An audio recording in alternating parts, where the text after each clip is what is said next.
Hi guys! Welcome back to my channel. Today, meron po tayong client na 2025 Ford Ranger Raptor.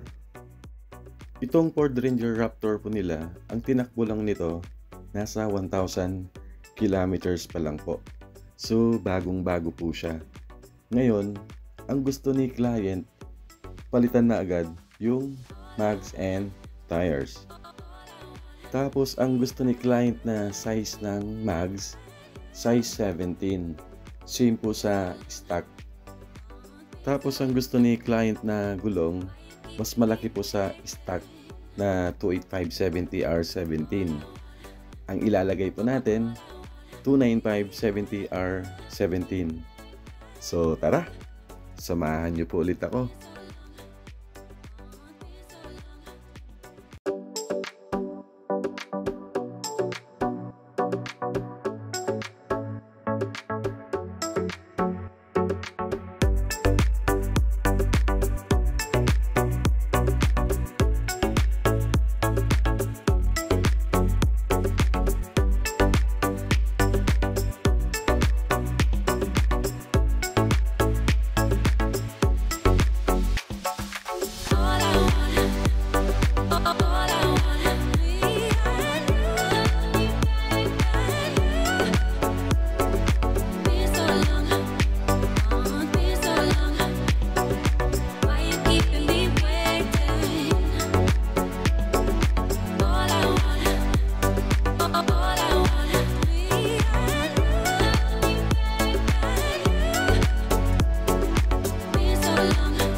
So, ito po yung mga pinagpipilian ni client na size 17. So, meron po tayo ditong mga Black Rhino wheels. Yan po yung mga Black Rhino wheels po natin na size 17. Chinek niya rin yung mga race natin, Black Mamba. Tapos, chinek niya rin tong mga VLF, lalo na itong SO2R, same sa mags ni Ride with Levi. Tapos itong VLF na is 47. So medyo hindi niya type yung mga design ng VLF. So ito yung medyo nagugustuhan ni client, itong Black Rhino Fuji na size 17.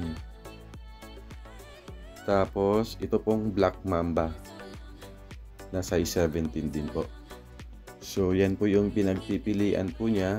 Ito pong Black Mamba. Tapos, ito pong Black Rhino Fuji na size 17. Ngayon, gagawin natin, itatapat po natin tong dalawang mags na to dun po sa sasakyan po niya. Ito pong Black Mamba, since negative 10 offset po siya, so lalabas po siya sa fender. Ang napili ni client, ito pong Black Rhino Fuji. Dahil ang offset niya plus 38, so hindi po siya lalabas sa fender. Gusto kasi ni client na pantay lang po sa fender yung gulong. Dahil negative 10 offset yung Black Mamba, so ayaw niya rin po. Kagaya sa VLF, dahil negative 10 offset din, ayaw din ni client na nakalabas po yung gulong dun sa fender. So, ang gagawin po natin ngayon, tatanggalin muna natin lahat ng mga gulong kasi po meron po siyang tire sensor. So, ililipat muna natin yung tire sensor dun sa bagong mags. So, ito po, i-dismount na natin tong gulong dito po sa stock mags. Tapos, tatanggalin po natin yung tire sensor po. Ito palang stock mags and tires po niya, trined in na rin po niya para makabawas din po dun sa package na i-abel po ni client. So ito po, natanggal na po yung tire sensor. So mamaya ilalagay natin dun sa bagong mags. So ito po, i-unbox na po natin yung Black Rhino Fuji. Size 17 ang offset plus 38. So papantay ito dun sa fender. Yun po yung gusto ni client. Ang price pala nito, nasa 54,000 po yung apat. Itong Black Rhino po natin, original po siya. Authorized dealer po tayo nila Concept 1 wheels. So itong Black Rhino po, original po siya, made in China po siya, pero American brand. So ito yung mga original na Black Rhino po. So ito po, nailagay na natin yung tire sensor dito sa bagong mags. Ngayon, ang ilalagay po nating gulong, ito pong BFG KO3 size 295/70R17. Sa ganitong size, meron po siyang white letter din po. Ito pong KO3, all-terrain na po siya, so pwede po siya sa highway at pwede rin po siyang pang off-road. Ang price nito, nasa 22,000 po ang isa, pero may discount pa po yan. I-message nyo lang po kami sa aming Facebook page, RNH Tire Supply. Marami ring nagtatanong sa aking mga client kung ano yung pagkakaiba ng KO2 at KO3. Ito pong KO3, mas tahimik na po siya, tapos mas makapit po, lalo na sa mga basang kalsada. So ito po, na-mount na natin yung gulong dito sa bagong mags. So nilagyan po natin siya ng 35 PSI, harap at likod po.